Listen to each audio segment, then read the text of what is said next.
Hey everyone, it's Orange. Welcome back to another guild battle commentary. Today we are fighting Never Lucky. I'm going to be going for green or yellow towers here, preferably green. It looks like I might be able to pull off a 3-3-0 while hitting all green towers, so that's what I'm going to be trying to do. I'm checking the defense logs of this first tower here to see if I think I stand a chance, and based off the logs, I think I do, so I'm going to be figuring out what teams to use. I'm using a team I haven't really ever used, a new secret weapon, if you will. I don't think it's really secret because I think other people have used this team, which is my Theomar's Veligil Chasoon team, and I'm specifically using it against teams that have Sierra Orion.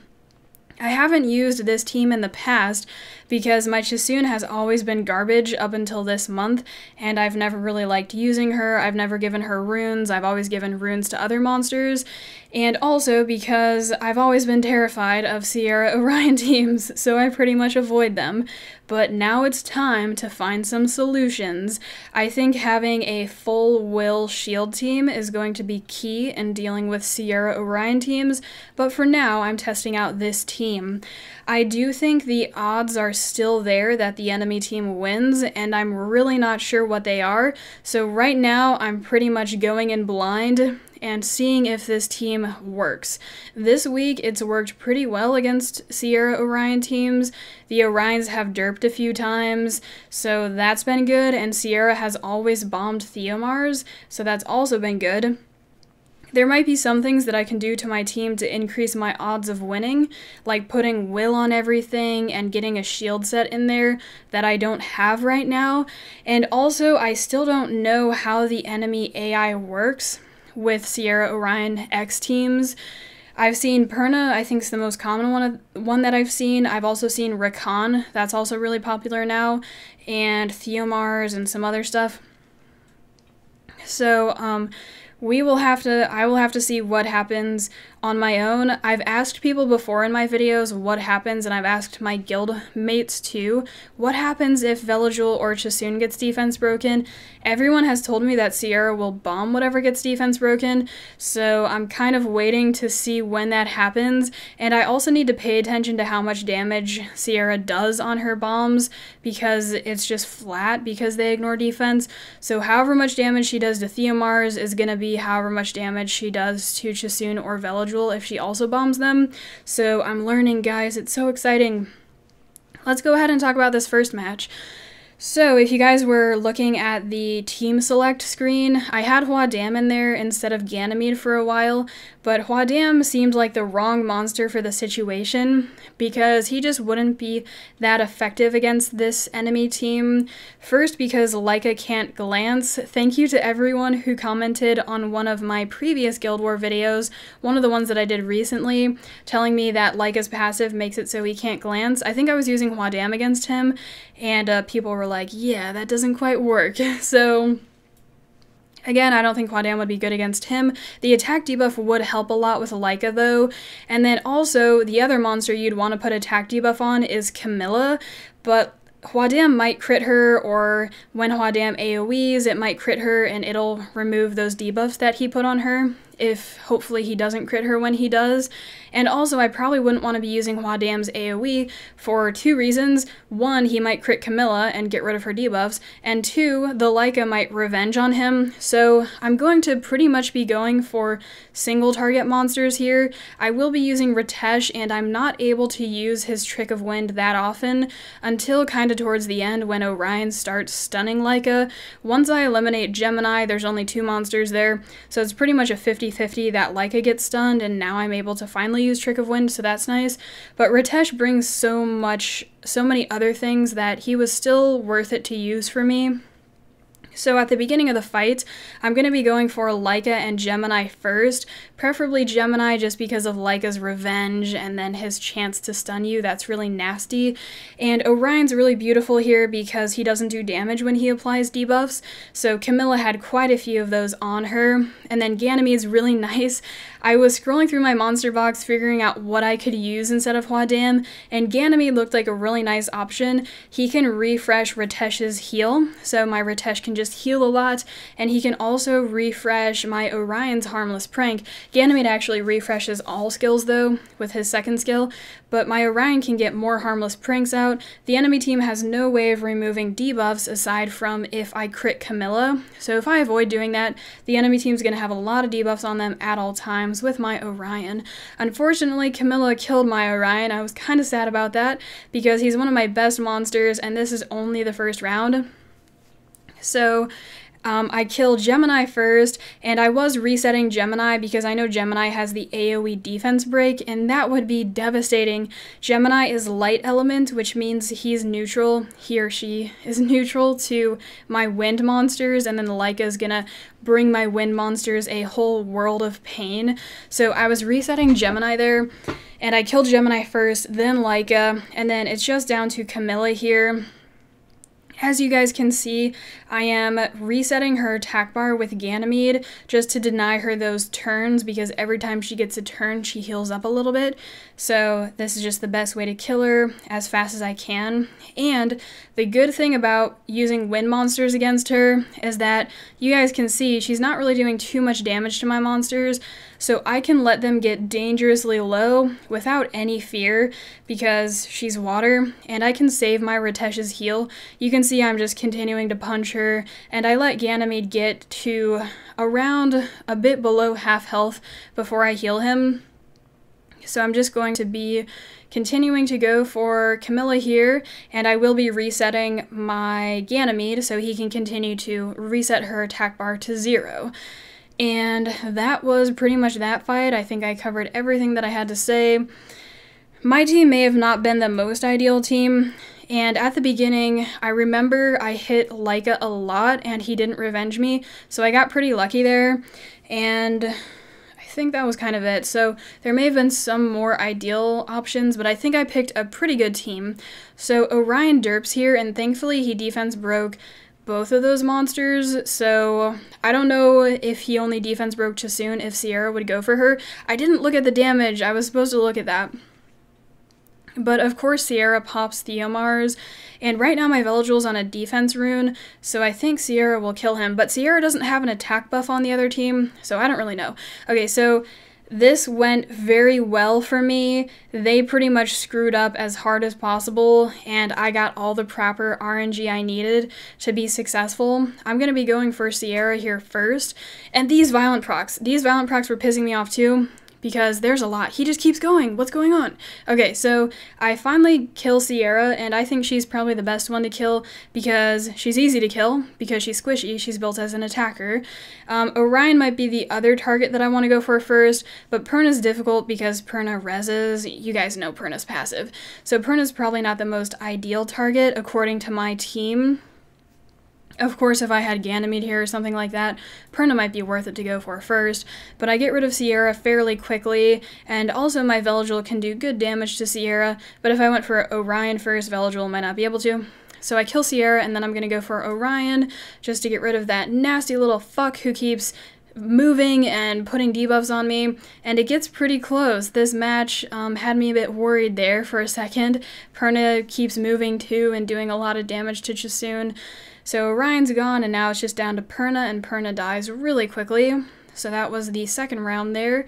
So I pull out a win, pretty close, and I lost Orion, so I'm going to go ahead and see what's going to go down with the second +3, if I think I can handle it, and we'll see what happens.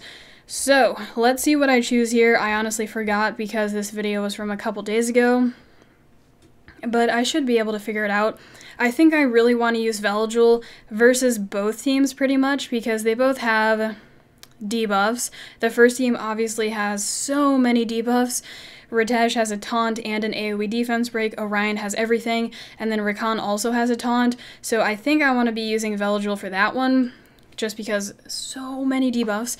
And then for the second one, it looks like I'm going to be single coppering it, which sounds like a pretty good idea actually, because I'm just going to kill Chasun first turn, and then do a lot of damage to Theomars with all of my wind monsters, and pretty much just tank out Perna till the end. So what's going on here? I'm switching my monsters around, debating which healer I want to bring for which team.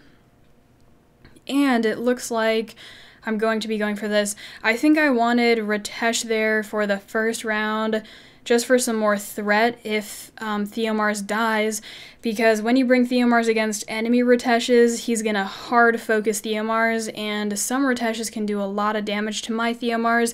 I do think it's really based on rune quality. If the enemy has way better runes than me, he's gonna be, you know, fucking my ass. And then what are these violent procs? That was one. I saw so many this guild war. I think they should rename their guild Sometimes Lucky. Haha, funny joke. That was really good of me.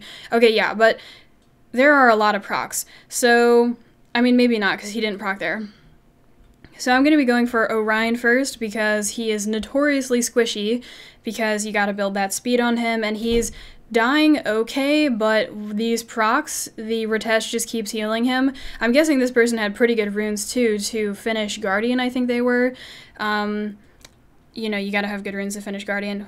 A proc right there, what's going on? So I'm still going for Orion, and he just keeps getting healed, and I'm getting frustrated. Veligil's getting stunned.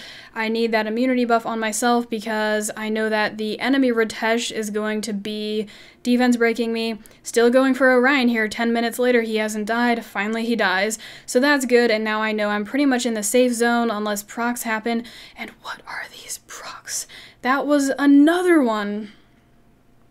So hopefully I can stabilize, I get a proc myself. I really need to get the immunity buff back on, and I'm going to be going for Ritesh. Actually, I make a pretty big mistake here. So I'm not that familiar with Rakan's cooldown, because I know at some point he won't have his revenge thing back up, collapse or whatever. And I hit him when he had it. I thought he didn't, because he didn't have the buff on himself. So, I don't know. Some people were trying to help me with that last guild war, but I just didn't figure it out. So I lose Theomars to a stupid mistake because I hit the Rakan there, and that's probably the best way to learn though, just make a lot of mistakes. So I lose Theo, but fortunately I only have one match left, so even if I can't, well, not even if, but I can look for a fight that's kind of easy if necessary, because I did a lot of work and I'm hitting these 2+3s, so hopefully my last fight won't be too difficult and I won't miss Theomars that much. But now I'm down, my only damage dealers are pretty much Ritesh and Copper left, so I'm going to try to split those up between the last 2 rounds. Gonna go ahead and kill Chisoon there with Copper. And also I had some people comment on my last video saying that Copper pretty much kills everything, because in my math I forgot to add in the defense buff that Amesity gives to Copper. So originally I was just doing Copper's base defense plus defense from runes plus the 2 towers, and if you divide that by 2, which is what the enemy needs, or more defense to have Copper not ignore defense, they would only need like 1500 defense or something like that according to my Copper, and I'm guessing a lot of Coppers around my guild ranking are similar to mine, and a lot of monsters have 1500 defense, but when you add in the defense buff, monsters need like 2200 defense or 2000 defense, which is pretty hard to get unless you're specifically building for it, like you have 2 defense runes or something like that. So mainly trap monsters, I think, is pretty much the only monsters Copper is going to have difficulty killing, and Chisoons shouldn't be built like that. So I finish out that +3. The second round was really safe for Copper. I do want to probably build Delphoy or Raccoony instead of Ritesh, but he's just my temporary monster in there as a healer, because when I look for a third monster for a Amesity Copper team, I basically just want a healer. Hey everyone, I'm back. I didn't really like the analysis I did originally when I recorded this, so I'm going to re-record it. For the first round here, I'm going to be single-lutioning it, and I don't think anyone in their right mind would agree with this decision. First, because there's an extremely high likelihood that the enemy team will move before I do, because they have a 24% speed leader paired with Orion, who's generally built pretty fast, and I don't have a speed leader. Even though Bernard has a higher base speed than Orion, it's gonna be pretty hard to make up for that 24% later to have my Bernard outspeed them. So thankfully I got first turn. Then I'm going to go ahead and move and Lucian everything. I had a suspicion that the Orion would survive my amputation magic, and indeed he did. I've been quickly learning that Orions around my guild ranking generally have 30,000 HP or more. I'm not quite sure how much damage my Lucian is doing with Guild War buildings. I think he's doing close to 10k per card, but it's not quite there. So it's a risky decision for me to Lucian Orions right now because most of them will probably survive, and my Lucian's getting close to being able to do that much damage. I think with a couple more Guild War building upgrades it'll happen. I don't think I'll be having too many rune upgrades for him anytime soon because it'd have to be a really good rune to be an upgrade for my Lucian right now. So, there was a Reddit thread posted recently that's a really good one, I thought. It was called something along the lines of, how do you guys deal with Kamoon, Orion, X teams? Or maybe it was Kamoon, Orion, Theo, I don't remember. I'm gonna link it down below for you guys to check out, because I don't really have any good suggestions. I'm not really an expert on how to deal with this team, and again, like I said, I would probably not single Lucian this team. Even if you're using something like Bernard Kona Lucian, and you're using a really hard-hitting Lucian that's slow, it's still risky because they might outspeed you still because of that speed leader. So check out that Reddit post. And then right here, I wanted to talk about this whole interaction with Megan and Kamoon. I'm gonna, actually when the video's done, I'll pause it and we can kind of talk about it. So, if you actually look at this video, examine it very closely, we can see how the dot interacts with his shield. So on turns where Kamoon doesn't have a shield at all, if I dot him, if it's my turn, I'll put a dot on him, then when his turn comes around, he's gonna gain a new shield, and then the dot will tick on that shield. So, like, I think that was kind of clear, but I'll say it again. So Kamoon has no shield, I dot him, he gets a turn, he gets a shield, then the dot ticks. So when it was Megan 1v1 Kamoon at the very end, I'm not sure if I should have dotted him when he had a shield. So on turns where he already has a shield, I don't know if I should have dotted him or buffed myself with my defense and attack buff to stay a bit healthier. I think the dots that I was doing overall helped me do more damage to him, but if he was a bit healthier, maybe it would have been the better decision to buff myself to survive longer. There were turns where I got the toad poison on him, and then that following turn he obviously wouldn't gain a shield because I had the debuff on him that toad poison gives. So I'm not quite sure. It might have not mattered. It didn't really matter here. I just kept dotting and he ended up dying, but he got my Megan pretty low. So in the future, maybe if he was healthier, I should have been buffing myself on those turns where he already had a shield up and I didn't have toad poison up. And also, yeah, I don't know. Kamoon's shield gives him 20% of his HP, and then the dot does 10% of his HP, so it definitely helps me do more damage to chunk the shield in half and then follow up with the toad poison after. So, I don't know. So that was the first round. Let's go ahead and check out the second round. This one's pretty standard for Copper Bulldozer. Gonna go ahead and boost up my copper here and eliminate Shasoon right away. And then I was pretty sure the two enemies, Tessarian and Leica, should move before my Bulldozer does, because my Bulldozer doesn't have any speed at all. And right here with my Amesity, I'm avoiding hitting that Leica because my Amesity's defense broken and Leica can revenge and kill me. And you guys can see that paid off because Amesity survived 2 hits here to tank it out. So then Amesity finally dies. When I Bulldozered that Tessarian, he survived, which was very surprising because I don't know who builds their Tessarian that tanky, but he did, and then I killed him pretty quickly afterwards, and thankfully I'm able to finish off the Leica here. It got pretty close. I lost a lot of my monsters, and there was also one point a couple seconds ago when the Leica was already stunned and it was Copper's turn to move. I decided to push his attack bar back instead of going for Copper's first skill. I think Copper's first skill does more damage than his second, but since Leica was already stunned, I thought it'd be better to go for that attack bar pushback. So that's what I tried to do. I don't know if I landed it. And then Copper died, Bulldozer survived, and ended up pulling out the match. So I think that was a fine decision to Copper Bulldozer the final round, but if you do it, beware that you'll probably lose monsters. You guys could see how volatile that final match was. So yeah, that was the end of the guild battle commentary. I hope you guys enjoyed it. I will catch you guys later.